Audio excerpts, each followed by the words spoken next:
I, Dr. S.B.K. Lal, welcome you all in this channel.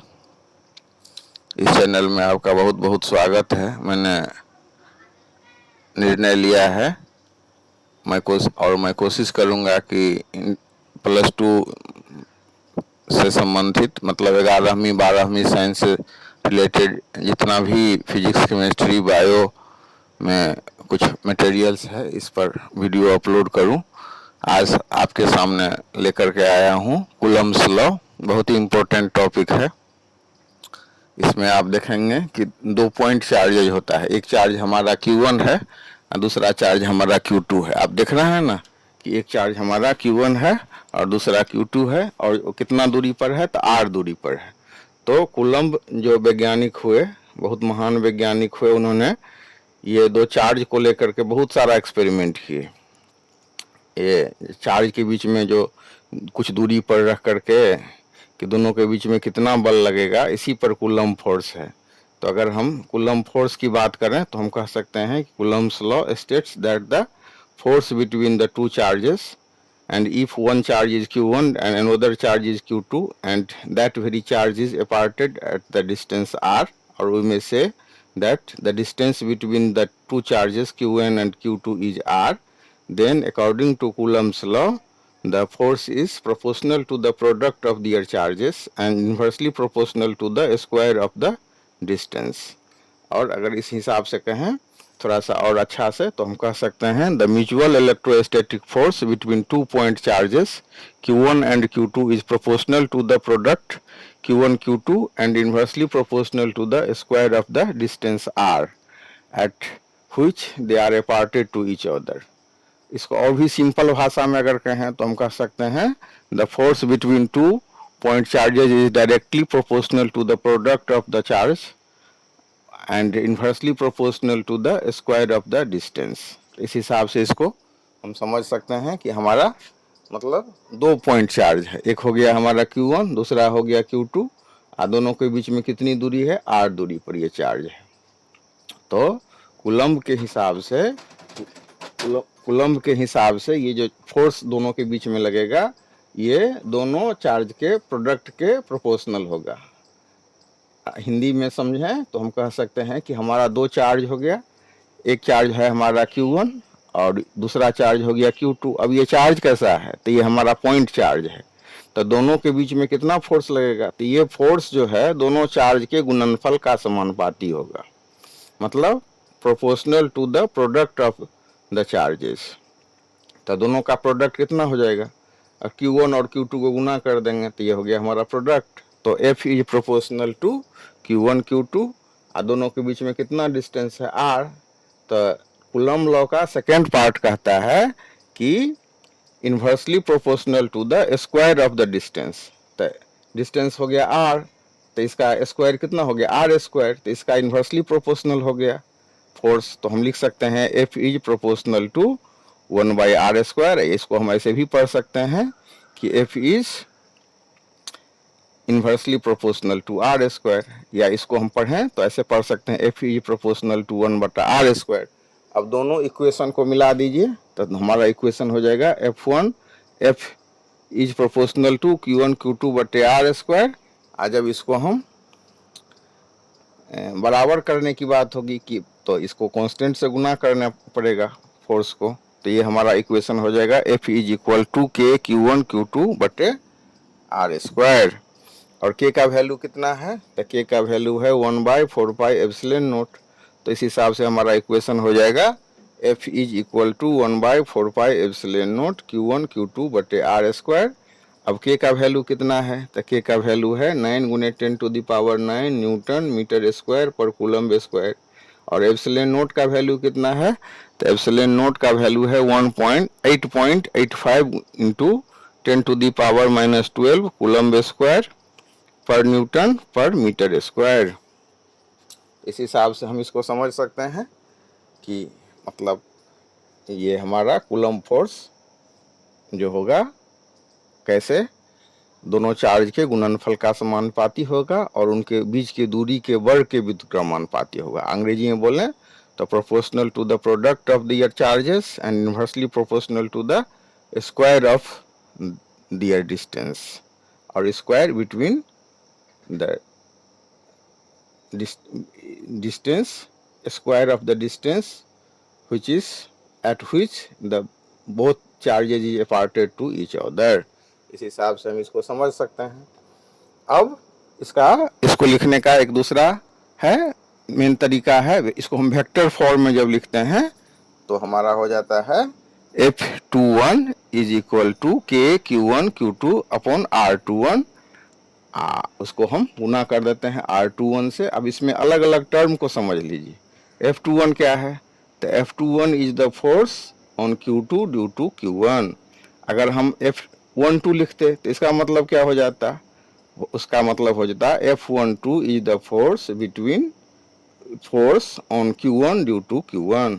यहाँ पर देख लीजिए, ये आपका लिखा हुआ है F21 is equal to KQ1 Q2 upon R21 तो इंटू R21। तो इसमें F21 क्या हो गया, तो F21 हो गया F21 is the force on Q2 due to Q1। R21 क्या हो गया, vector leading from Q2 Q1। Q1 क्या हो गया, तो Q1 is a charge and Q2 क्या हो गया, Q2 is the another charge. R क्या हो गया, the distance between the charge Q1 and Q2। तो इस हिसाब से हम इसको समझ सकते हैं। अगर मतलब ये हमारा ग्रेविटेशनल फोर्स होता तो क्या होता है, तो ग्रेविटेशनल फोर्स में चार्ज नहीं होता है, चार्ज पर विचार नहीं करते हैं, मास पर विचार करते हैं। हमारा ग्रेविटेशनल फोर्स होगा तो फोर्स हो जाएगा is equal to Gm1m2 upon R square. इस 11वीं कक्षा में जब हम ग्रेविटेशन पढ़ रहे थे तो हम लोगों ने ध्यान दिया होगा कि मतलब ये ग्रेविटेशनल फोर्स होता है F बराबर Gm1m2 अपॉन R स्क्वायर। तो F हो गया ग्रेविटेशनल फोर्स, यहाँ G हो गया यूनिवर्सल ग्रेविटेशनल कांस्टेंट, M1 हो गया mass of a body, M2 mass of the another body, R distance between the two object whose mass is M1 and M2।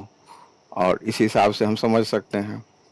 आज अगर कूलम्ब फोर्स की बात होगी तो F बराबर KQ1 Q2 upon R square. इस हिसाब से इसको आप समझ सकते हैं। अब इसमें अलग अलग जैसे हमने अभी डिराइव किया कि F बराबर 1/4 pi epsilon not Q1 Q2 बटे R स्क्वायर।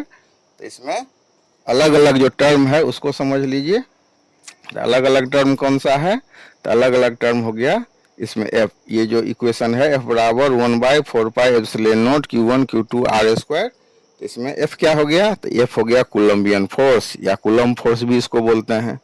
उसके बाद इसमें आ गया एप्सिलॉन नॉट। एप्सिलॉन नॉट क्या हो गया, तो एप्सिलॉन नॉट हो गया permittivity of free space. Q1 क्या हो गया, तो Q1 हो गया हमारा चार्ज, एक वस्तु जिसका चार्ज Q1 है, एक चार्ज Q1 हो गया। और Q2 क्या हो गया, तो R दूरी पर हम दूसरा चार्ज लेते हैं Q2।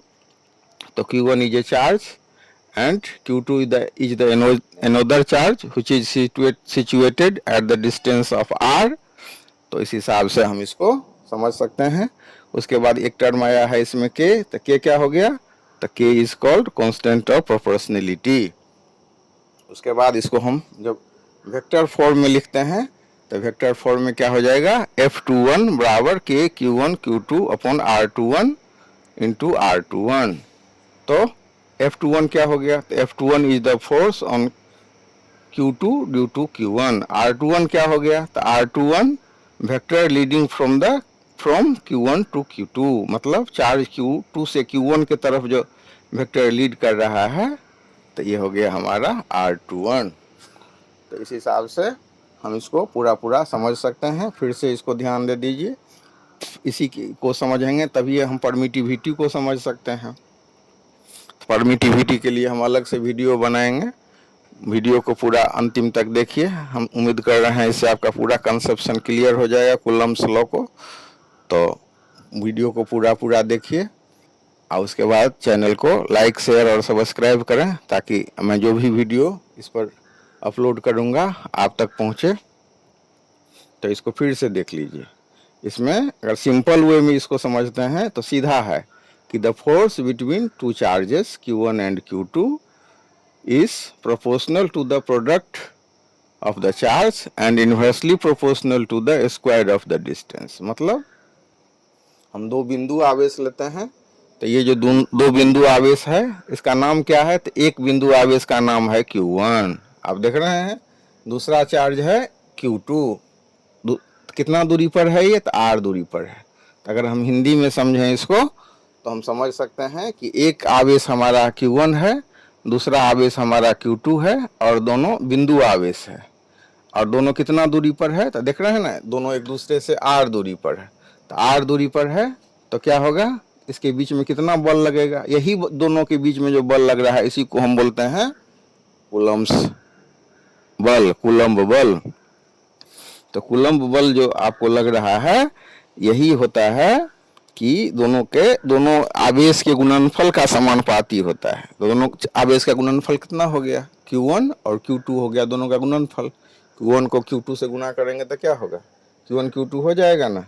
तो ये हो गया हमारा दोनों के गुणनफल का समानुपाती, और अंग्रेजी में बोलें तो प्रोडक्ट ऑफ द चार्जेज।